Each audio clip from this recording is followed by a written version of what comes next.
Este pecado antiguo y moderno alimenta innumerables angustias y frustraciones. Destruye trabajos y relaciones y nos aleja de Dios. El único capaz de satisfacer nuestras necesidades más profundas y otorgamos la alegría y la paz que buscamos es Dios. Hoy queremos hablaros sobre la idolatría. Cuando sentimos incertidumbre en nuestra vida o nuestros deseos no se cumplen, es fácil y reconfortante, momentáneamente, aprovechar los rellenos temporales. Si tan solo tuviéramos más dinero, más amigos, más experiencias o logros, estaríamos felices y contentos. Pero este tipo de mentalidad conduce a la idolatría, al desviar nuestro enfoque de Jesús y a colocarlo, en cambio, en los placeres temporales, en los placeres insuficientes del día a día. Lo que atesoramos más que a Dios, lo que impulsa nuestros pensamientos y acciones, se convierte en un ídolo. Y estos ídolos embotan nuestra audición espiritual, endurecen nuestros corazones a las cosas de Dios. ¿Qué es un ídolo? La Biblia entiende que la idolatría se extiende más allá de la adoración de imágenes y dioses falsos. Es una cuestión del corazón, y esto se asocia al orgullo, al egocentrismo, a la codicia, a la gula, al amor a las posesiones. La idolatría es un tema importante en la Biblia. Esto desafía la soberanía de Dios e intenta ofrecer una explicación alternativa a los problemas de la vida. Las Escrituras no solo registran los fracasos de las personas, también registran la esperanza del arrepentimiento. En su misericordia, Dios levantó a hombres y mujeres que desafiaron la teología defectuosa de la comunidad. Esto es como lo afirma Tim Keller en su libro Los dioses falsos. Un ídolo es cualquier cosa más importante para ti que Dios. Cualquier cosa que absorba tu corazón e imaginación más que Dios. Cualquier cosa que busques para darte lo que solo Dios puede dar. Esencialmente, un ídolo puede ser cualquier cosa que tome el lugar de Dios como el enfoque y la prioridad más importante en nuestra vida. ¿Qué dice la palabra de Dios sobre la idolatría? Según el diccionario bíblico, la forma más frecuente de idolatría en los tiempos bíblicos era la adoración de imágenes o ídolos que representaban o se pensaba que encarnaban varias deidades paganas. En el Antiguo Testamento, desde el principio, la amenaza de idolatría estaba en medio de Israel. Los antepasados fueron idólatras y mientras Abraham fue llamado a salir de su fondo politeísta, puedes leerlo, Josué capítulo 24, verso 2, algunas personas trajeron a sus dioses con ellos. Te invito a que leas Génesis capítulo 35, versos del 2 al 4. La permanencia de Israel en Egipto lo colocó bajo la influencia de la religión egipcia, pero la soberanía de Dios se manifestó por su juicio sobre los dioses de Egipto. De esto hemos hablado.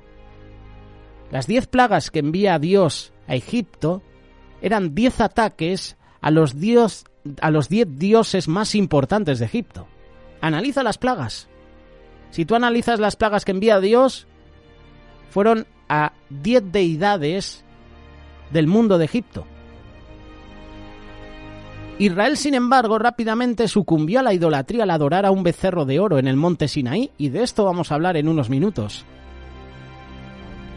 El primer mandamiento es no tener dioses delante de Dios. Éxodo capítulo 20, verso 3, Deuteronomio capítulo 5, verso 7, ahí están las referencias. Además, se prohibió la construcción de cualquier imagen, o incluso la mención de los nombres de los dioses. Invocar el nombre de un dios era un reconocimiento de su existencia y daba crédito a su poder. Al jurar en nombre de otro dios, las personas se unirían a una lealtad distinta de Dios. Como la idolatría sustituyó a Dios, violaba la santidad de la gente y era paralela al adulterio, de ahí el uso frecuente de imágenes sexuales negativas para la idolatría, especialmente por parte de los profetas. Tanto los matrimonios mixtos como los tratados formales estaban prohibidos debido a la afiliación con los dioses paganos, lo que llevó a una eventual comunión, a la adoración de ídolos. Un ejemplo, Salomón. Salomón se enamoró de mujeres que tenían dioses paganos. Sansón hizo lo propio, buscó mujer en el pueblo enemigo, en los filisteos, que los filisteos tenían también sus dioses. En la Biblia encontramos varios versículos sobre la idolatría. Éxodo 23. No tendrás dioses ajenos delante de mí. Éxodo 24. No te harás una imagen tallada, ni una imagen de nada que esté en el cielo arriba, o que esté en la tierra debajo, o que esté en el agua debajo de la tierra. Salmo 135, versos 15, 16 y 17.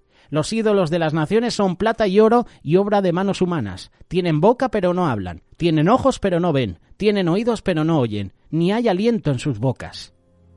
Habacuc capítulo 2 verso 18. ¿Qué beneficio es un ídolo cuando su creador lo ha moldeado? ¿Una imagen de metal? ¿Un maestro de mentiras? Para su creador confía en su propia creación cuando hace ídolos sin palabras.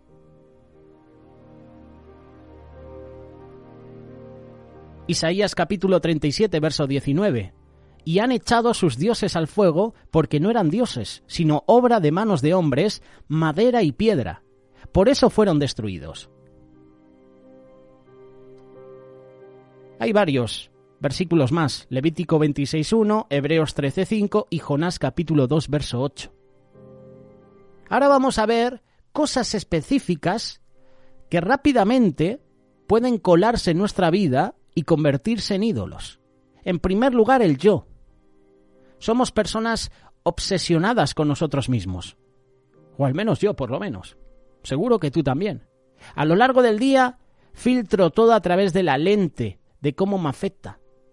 Y lo hacemos también en entornos sociales. Mi enfoque generalmente se enfoca directamente en mí mismo. Aunque sé que existo para glorificar a Cristo, revelar su amor a un mundo herido, muy a menudo me deslizo fácilmente en el modo de autoelevación.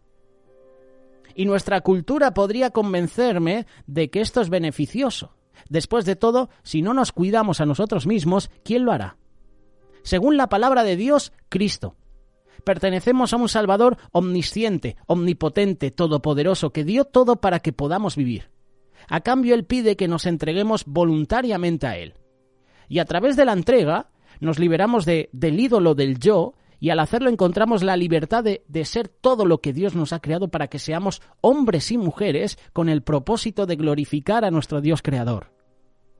Hace años hacíamos representaciones teatrales y hay un teatro que hacíamos que se titula El Yo. Yo. Me caso, pero yo. Tengo trabajo, yo lo he conseguido.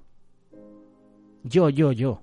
Hasta que Jesús da su vida por nosotros. Y en la cruz dice, tú. Esta es una de las cosas específicas que rápidamente uno puede identificar en su vida y puede decir, oye, esto es un ídolo. El yo. La seguridad también. El desafío con los ídolos de hoy en día es que a menudo surgen de cosas realmente buenas, incluso de cosas necesarias. Estas son necesarias y son placeres que nuestro amoroso Padre Celestial anhela proveer. El problema viene cuando intentamos satisfacer nuestras necesidades, ya sea por importancia o por seguridad, en nuestra propia fuerza, aparte de Dios. Debido a que nuestros esfuerzos siempre serán insuficientes, nuestros corazones permanecen vacíos, lo que significa que continuamos captando. Así es precisamente como se eleva el ídolo de la seguridad. Sabemos todo lo que dependemos de Cristo. Sabemos que dependemos de Él en todo. Las carreras se terminan, las relaciones fracasan, los mercados de valores se desploman y las facturas médicas inesperadas pueden acabar. Con todos los cimientos insuficientes que hemos acumulado debajo de nosotros, ¿dónde sigues poniendo tu confianza? ¿Sigues confiando en tu intelecto, en tus recursos, en tus estudios, en tus habilidades? Cristo nunca falla. Cuando colocas tu seguridad en Él, sigues siendo fuerte, inquebrantable, sin importar el caos que puedes encontrar. Y para encontrar la libertad del ídolo de la seguridad, simplemente necesitamos inclinarnos más hacia Cristo. Mientras lo hacemos, descubrimos que Él es fuerte y está lo suficientemente presente como para ayudarnos a superar lo que sea que enfrentemos. La seguridad puede ser un ídolo también.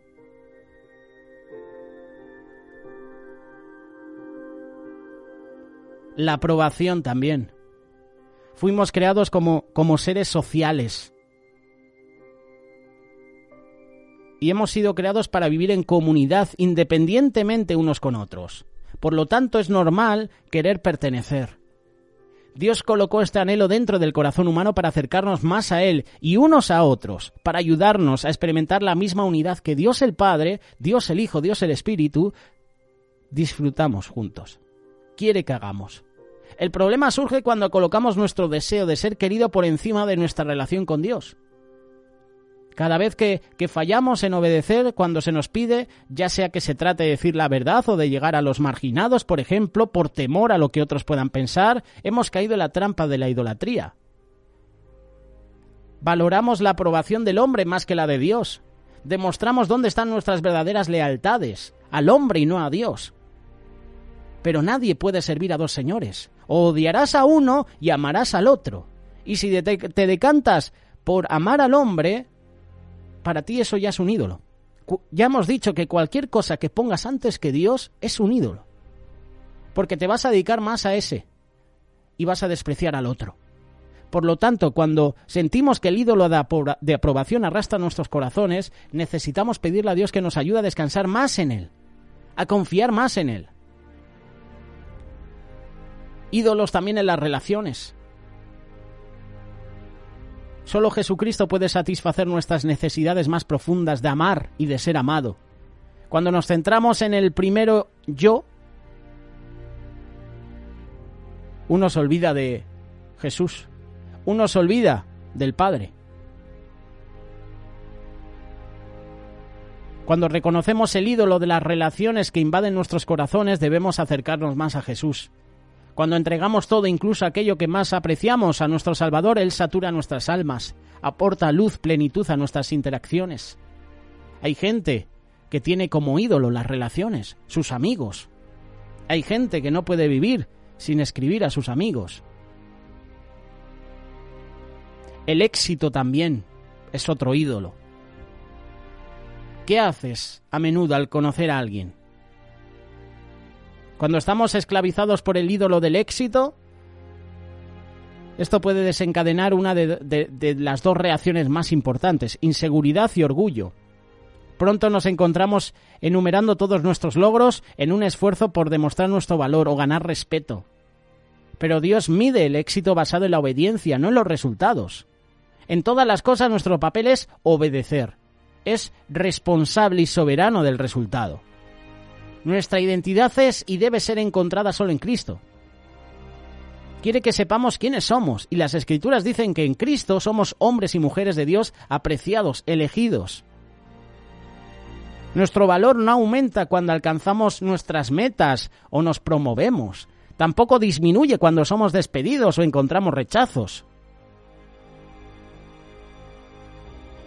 Que Dios nos libre de tener como ídolo el éxito.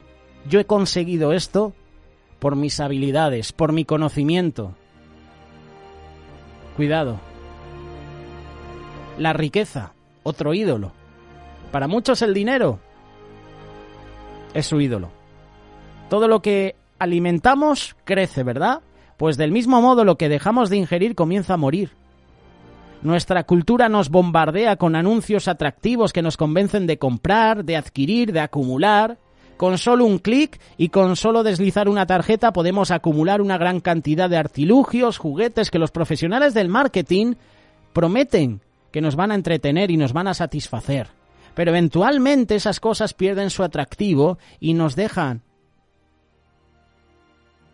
tocados. Y nos dejan, en muchas ocasiones, frustrados. ¿Te ha pasado alguna vez que has visto un anuncio y deseas comprar ese producto y de repente ya lo tienes y dices, pues, lo tengo, pero no es lo que me esperaba? Uno se desilusiona, ¿verdad? Uno dice, tanto dinero para esto. Las Escrituras cuentan la historia de un gobernante rico que tenía todo lo que uno podía desear y que aún se sentía incompleto. Al ver a Jesús, el dolor interno lo atrajo hacia el Salvador con tanta urgencia. Se echó a correr y se arrodilló ante él. ¿Qué debo hacer para heredar la vida eterna? ¿Recuerdas este pasaje? El joven rico. Lo tenía todo. Pero no era feliz. Le faltaba lo más importante. ¿qué debo hacer para heredar la vida eterna? Marcos capítulo 10, verso 17. En el amor Jesús responde, vende todo lo que tienes y dáselo a los pobres, luego sígueme. No porque Jesús necesitaba el dinero del hombre, sino más bien porque quería su corazón, y vio claramente la necesidad de este gobernante, de este joven rico, y el ídolo que lo esclavizaba. La generosidad sería la clave del hombre para la libertad, y lo mismo se aplica a cada uno de nosotros que nos encontramos atrapados por la idolatría. Este joven rico se fue triste porque tenía muchas posesiones, y ahí se da cuenta uno que el ídolo de este joven era el materialismo, la riqueza, las posesiones. La salud también para muchos es un ídolo. Como ocurre, cada ídolo que perseguimos generalmente no es ese Dios en minúscula al que nos aferramos tanto como lo que esperamos que proporcione. Luchamos por la aprobación de los demás y nos obsesionamos con las relaciones humanas por temor al rechazo, a la soledad. Buscamos una alegría duradera, algo que Cristo mismo quiere darnos a través de cosas materiales. Luchamos.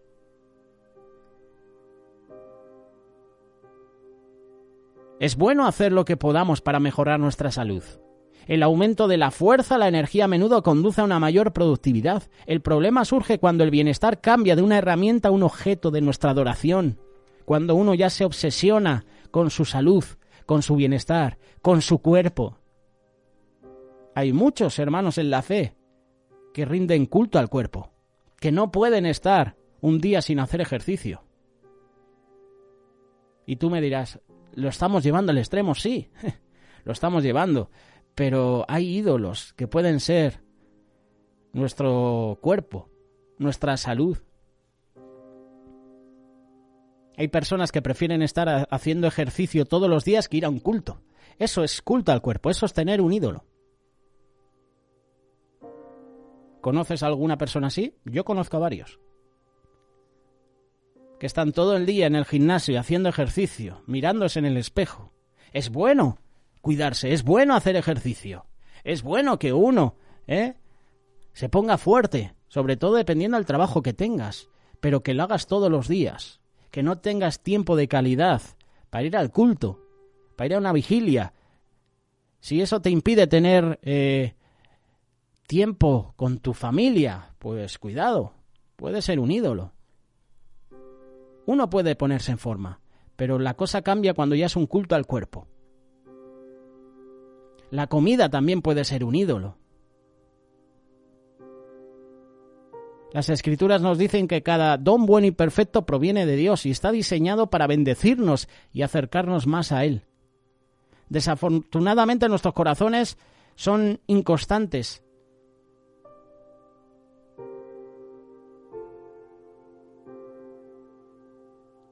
Hay gente que prefiere estar comiendo todo el día que compartir a lo mejor esos alimentos con una persona que no tiene nada. La solución entonces no es abandonar el placer, sino poner nuestros corazones en aquel que es la fuente de todo lo que es bueno, todo lo correcto, todo lo que satisface, todo lo placentero. Hay gente que acumula mucha comida y esa comida luego la tiene que tirar, cuando esa comida puedes donarla, puedes dársela a una persona que a lo mejor está en la calle. Pero no solo darle la comida a esa persona que está en la calle. Si puedes sacarle de esa situación, gloria a Dios.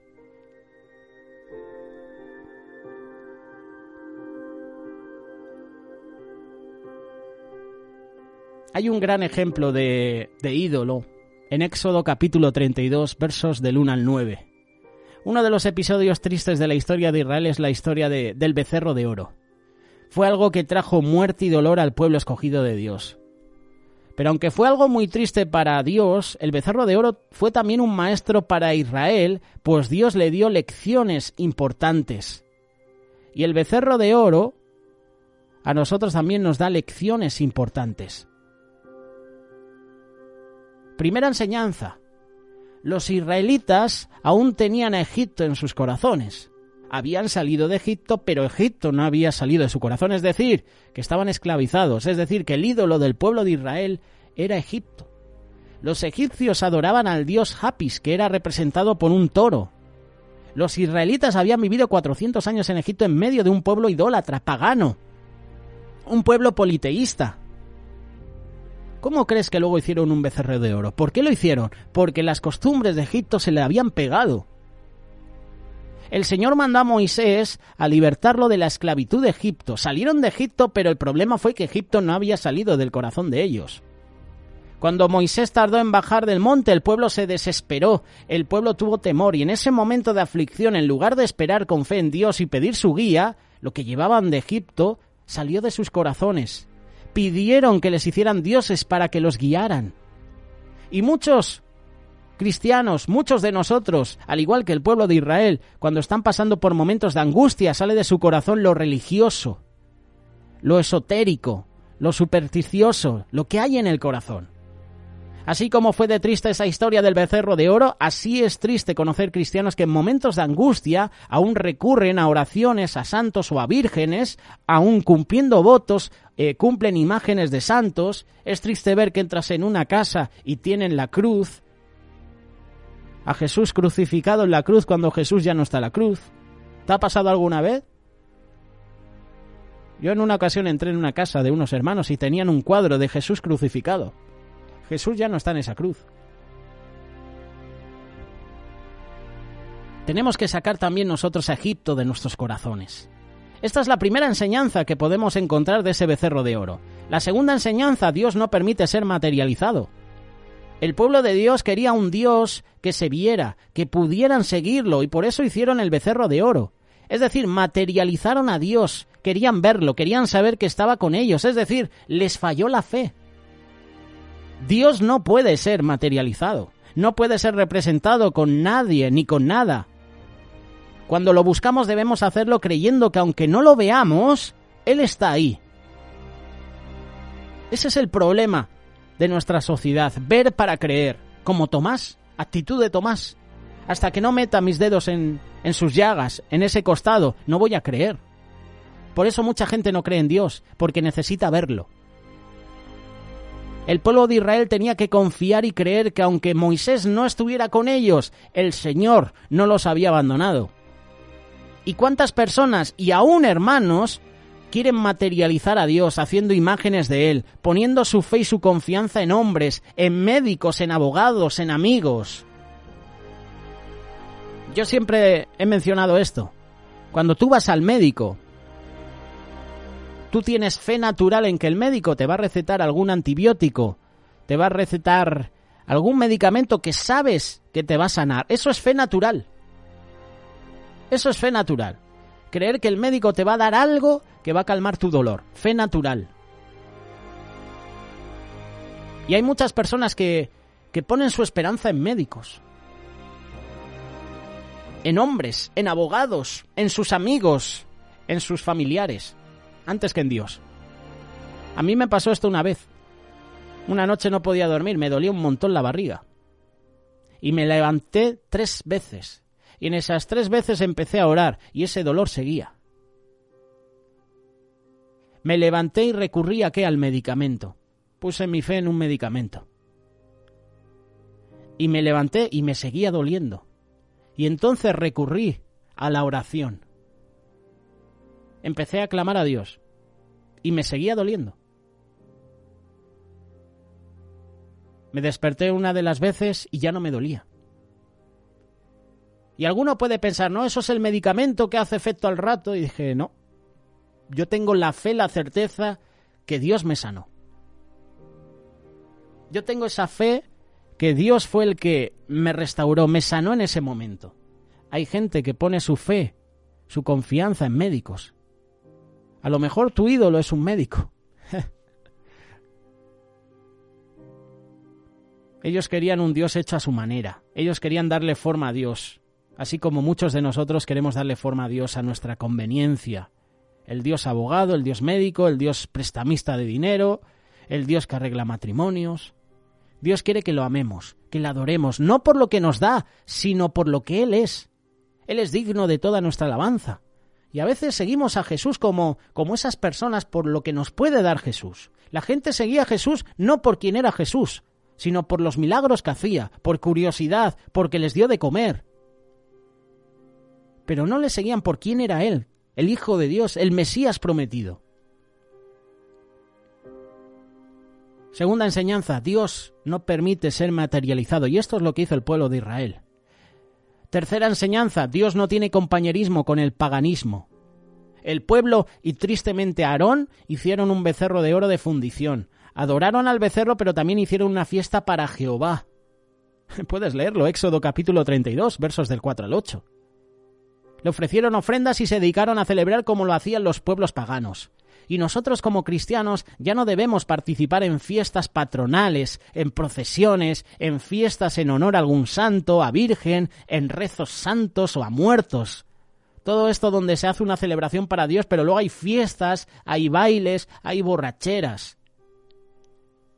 Y de esto también estoy hablando de las fiestas de final de año. Hay mucha gente cristiana, tristemente, que acaba el año y lo celebra bebiendo.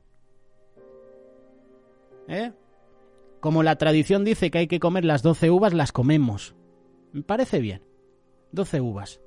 Pero después bailas, te emborrachas. ¿Me equivoco o no? Estás participando de una cultura pagana. Estás participando de fiestas del mundo. Puedo entender que a lo mejor te sientes con tu familia, oye, y como curiosidad te tomes 12 uvas, no tiene nada malo. Pero después festejas el nuevo año bebiendo alcohol, bailando, cuando en la iglesia no bailas para Dios. Cuando en la iglesia incluso no tomas la Santa Cena porque estás en pecado.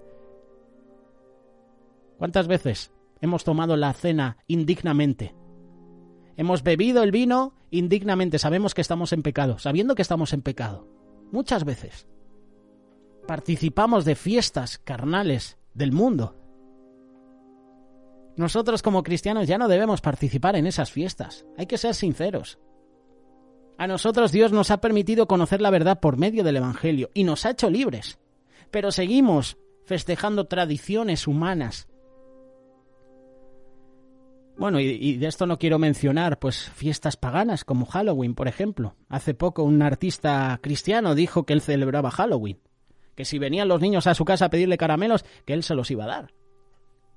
Como cristianos ya no debemos celebrar nuestros momentos de alegría con Dios y con el mundo. Pues muchos cristianos primero hacen el culto para adorar a Dios y luego apartan lo espiritual. Vas al culto un domingo, pero después estás celebrando otras cosas del mundo. Se apartan de lo espiritual, se dedican a la carne. Dios no tiene compañerismo con el paganismo. Y aquí el pueblo de Israel hizo un becerro de oro, pero después hicieron una fiesta a Jehová. ¿Cómo es eso? Son enseñanzas que podemos encontrar en la palabra de Dios, solo que a veces pasamos por alto la lectura. ¿Hay que leerse la Biblia en un año? Que me parece muy bien, pero que a veces cuando te lees la Biblia en un año, a veces tú lo quieres hacer es marcar con X. Ya he leído este capítulo, este versículo, he leído este libro, pero no estás escudriñando la palabra de Dios, estás leyendo. Y eso luego no se memoriza.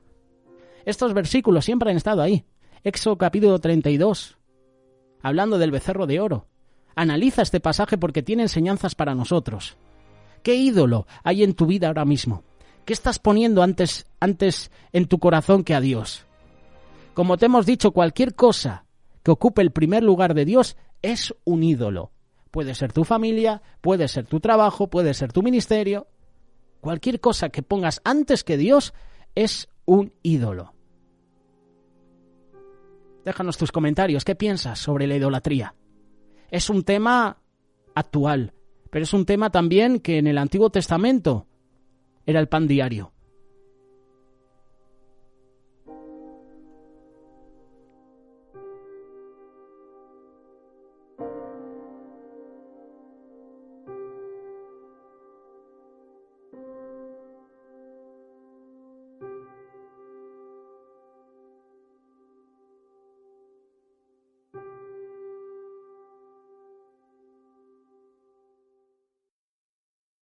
Radio Solidaria, una radio comprometida.